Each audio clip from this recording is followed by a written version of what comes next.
welcome back to another video, everyone. This is Jake, again with PackMan Sports. I've been wanting to do this video for probably a couple of months now, since it has been past the NFL draft, in particular when this was written up.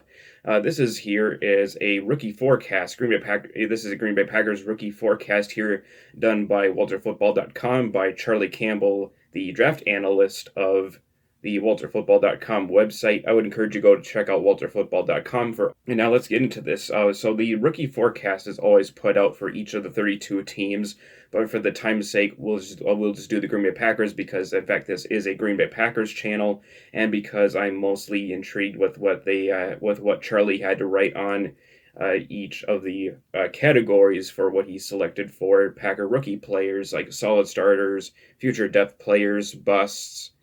And those are some of the categories I can remember off the top of my head. But so right here, Charlie starts off with a solid starter here. And just in case you guys can't see this, I can probably read to you most of this verbatim here. So he has Josh Myers as a solid starter. Our second round pick, that was the center from Ohio State. It says here the Packers did not need a starting center due to having one of the best interior offensive linemen in the NFL, with Elgton Jenkins capable of manning the middle, but they did need more interior offensive line talent after losing Corey Linsley in free agency. Both Jenkins and Myers have size, strength, versatility to play guard or center. Thus, taking Myers in the second round was essentially drafting a guard or a center to replace Linsley. The 6'5", 310 Myers has good size for interior offensive lineman, and he enters the NFL battle-tested from having played at Ohio State, including a number of big games. Myers has good technique, and he looks like he could compete quickly in the NFL with his length and strength. He can hold his ground against bull rushes from heavy defensive tackles, including big zero techs, playing 3-4 nose tackle. He also has enough quickness and athleticism to function in a zone blocking scheme while retaining enough pop for a power man blocking scheme. So he has a lot of versatility when it comes to being a center. So with Myers and Jenkins' versatilities, Green Bay has a luxury of a player capable of moving to center if either suffers an injury. Yes, I mean, this offensive line is very versatile.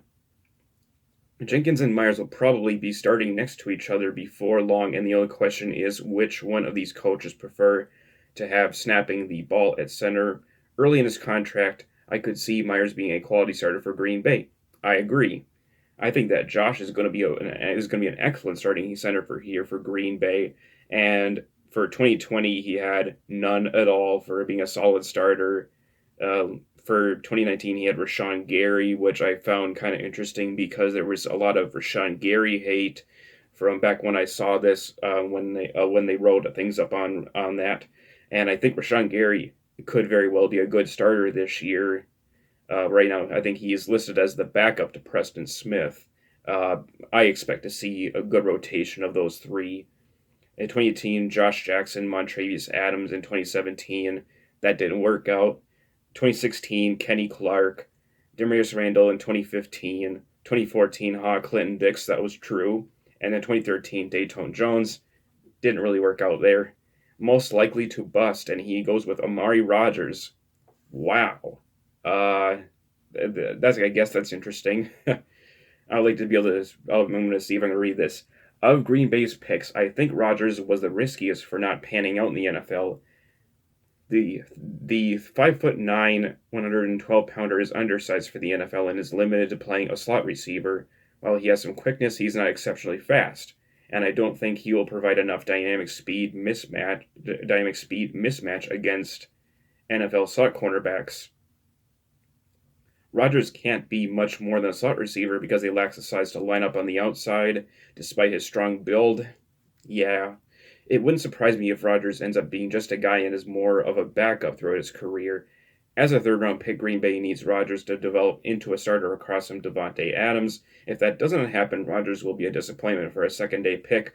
I think Eric Stokes and Josh Myers are safe picks to become at least solid starters, and of the Packers' early second-round selections in the 2021 NFL Draft, Rodgers has the biggest chance of not translating to the NFL.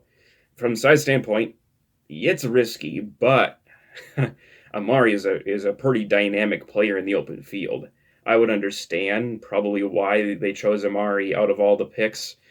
Um, I, I don't know. And then 2020, we had AJ Dillon, Jay Sternberger. 2018, I think they got this one right with Jamon, unfortunately. 2017, Jamal Williams. That didn't really pan out too well for that. But I think Jamal was actually a really good back coming out from Notre Dame from that season. And then the rest here, Color Fackrell for 16, Ty Montgomery for 2015, Kyrie Thornton for 2014. Yeah, he was a bust waiting to happen. And then 2013, David Bakhtiari. That aged pretty well. But they actually have the link for all of these, so you can go back and take a look at what they wrote, I think. Potential boom pick, Eric Stokes. I definitely agree that he is a good potential boom pick. I think he is probably going to be developed slightly or I think he's going to be a player to develop kind of for his rookie year, and then maybe in his second year he will see a whole lot more action, possibly as a starter next to Jair Alexander on the outside. But I think he'll probably be added in there to be able to spell Kevin from time to time, or whenever the Packers decide to take Jair Alexander, put him inside, and have Kevin and Eric start outside. The Packers are going to be able to implement that star role, so they want to go with that way. So, and now on to this list here. 2020, they had no potential booms because they dinged they completely said that this was a bad draft. Highly disagree, but that's okay. Future depth player, TJ Slayton. Yes, I definitely agree. I really love TJ Slayton. The man is a really big, massive dude, and he's already impressing people in camp. Um, I think he's going to be an excellent depth nose tackle for the Green Bay Packers. This is something that the Packers have sort of lacked for a while, which was a big, true depth nose tackle. I know that they have had Tyler Lancaster. I like Tyler Lancaster a lot as a nose tackle, but he will be very busy playing a 3-4 defensive end for us. So I understand why we selected TJ to be able to have somebody to back up Kenny, where Lancaster will be able to work his way a little bit at nose tackle, but primarily being a 3-4 defensive end for us.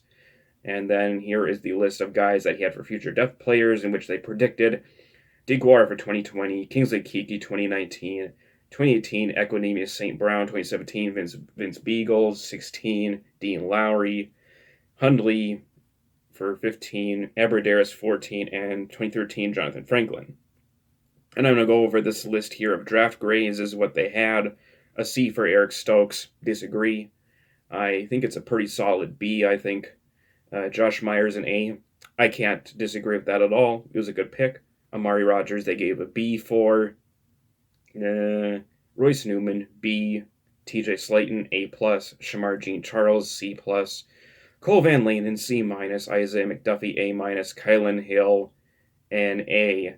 And then here is the final team grade that they gave him, which was an F, which is absolutely completely bunk. And I think I made a video on this before where I said that WalterFootball hates the Packers because of the whole deal with the Aaron Rodgers saga, and you got to take that, and you got to take the whole problem, and you got to split it in half.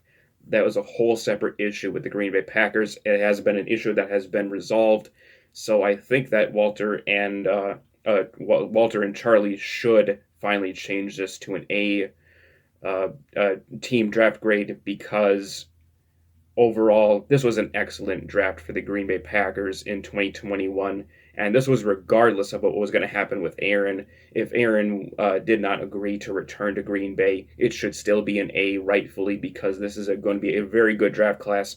I absolutely love the rookies that we have, especially Amari Rodgers. I'm really excited to see what Amari can do in the slot and being able to potentially develop instead of having to play slot receiver right away. This really, really gives the Packers a really good chance to be able to develop the young players, and they can come in, burst onto the scene, and then just be a very good future core to this Packer team, and it can continue to remain excellent after Aaron Rodgers if he, in fact, does part ways after the season. So let me know what you guys think in the comments. Subscribe to the channel if you're new, and leave a like. And with that, I'll catch you guys later for another video. And as always, go Pack Go.